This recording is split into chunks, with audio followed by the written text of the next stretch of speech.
everyone, and thanks for coming out tonight. As Kate said, my name is Helen Bain, and I've started a company called Spandice, where we're creating icing and heating garments you can wear on the go to help manage back pain. If any of you have read any of my blog posts, I typically write from a personal perspective of an entrepreneur starting a business. But tonight, instead of talking about convertible notes and equity arrangements, I want to discuss the unbelievable pressures we entrepreneurs, especially women, put on ourselves as we're launching our own businesses. I often remember sitting at American Eagle Outfitters over 6 years ago and thinking, wouldn't it be great to start my own business, to follow my passion and blaze my own trail? It sounded like such a freeing experience to be my own boss, to manage my business and to live my life. The reality of it, as you all know, is that starting your own business is not as enchanting as it seems when you're daydreaming at your desk job. It's more than a job. It comes with hard work, dedication, passion, blood, sweat, and oftentimes tears. And in my case, a lot of vodka and cigarettes. That's besides the point. Starting your own business is harder work than anyone would ever imagine. It's taken me 2 years to take a product from a daydream to a reality.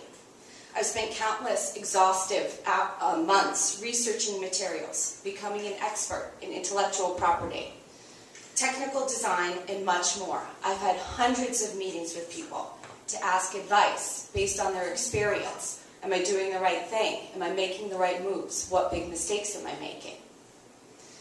I've spent thousands of hours coming up with ideas, plans, better ideas with consultants, only often to rewrite those plans and sometimes abandon them altogether.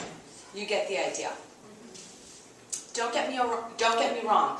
I've come a long way, and I'm 8 weeks away from launching a Kickstarter campaign for our Spandice mobile therapy garments. But it didn't come without a cost. For me, that cost is not being able to spend time with my family, not enjoying downtime or weekends, working incessantly through vacations, late nights, early mornings, a ton of skipped meals, showers, and social events. Just because I have to get those last few emails in. But my perspective is starting to change. Last month, my husband was successful in pulling me away from my desk to go downtown for an evening at the Benedum. Jonah Smith, a singer from Syracuse, was opening up for David Gray. His style was so unique that when he was singing, I really felt transported to a different time and place, where life felt just a little bit easier. I can't get this one song out of my mind, called Both Sides, where he sang about how the world is so hard, and he's getting squeezed from all sides and can't breathe. Those words immediately resonated with me. Ever since I've started Spandice, I often feel overcome with tasks and responsibilities that it's immobilizing, and I too forget to breathe. After the show, I was explaining this concept to my husband. I told him I felt like I was scuba diving, and I've gone in so many circles I don't know which way is up. And I'm actually realizing that I don't always need to be on go, produce, respond mode. But it's actually a good thing to take a step back, take some time to breathe, and watch which way the bubbles flow. It's funny how profound messages come through to you at different times. In that same song, Jonah sang, "How we sell our souls to be dealt another hand, we work like dogs at our long shot chance." It makes sense, but does it have to be at the cost of me? Think about it. I'm making clothing for people to live their lives at the cost of not living mine. Since that concert, I tried to keep these lessons in mind with balancing the demands of business and the need for downtime. Life is already so hard, we don't need to make it harder on ourselves.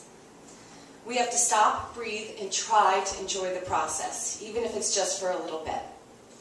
I'm not really great at this, but I'm on a quest to perfect it.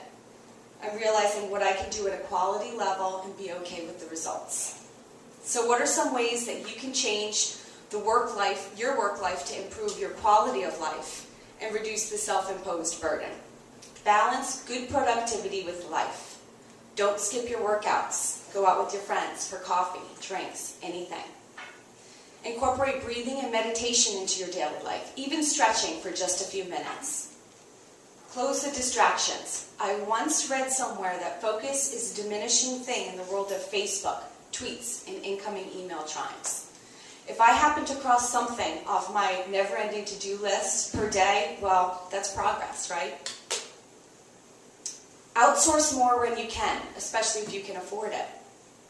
And realize good enough is sometimes good enough to move on. There's no such thing as perfection. So stop being so hard on yourselves, because that's what the rest of the world is for. You're going to get pressure every day, whether you give it to yourself or not. We can go easier on ourselves. We get it. We work hard. We're dedicated. We don't have to prove it every single day.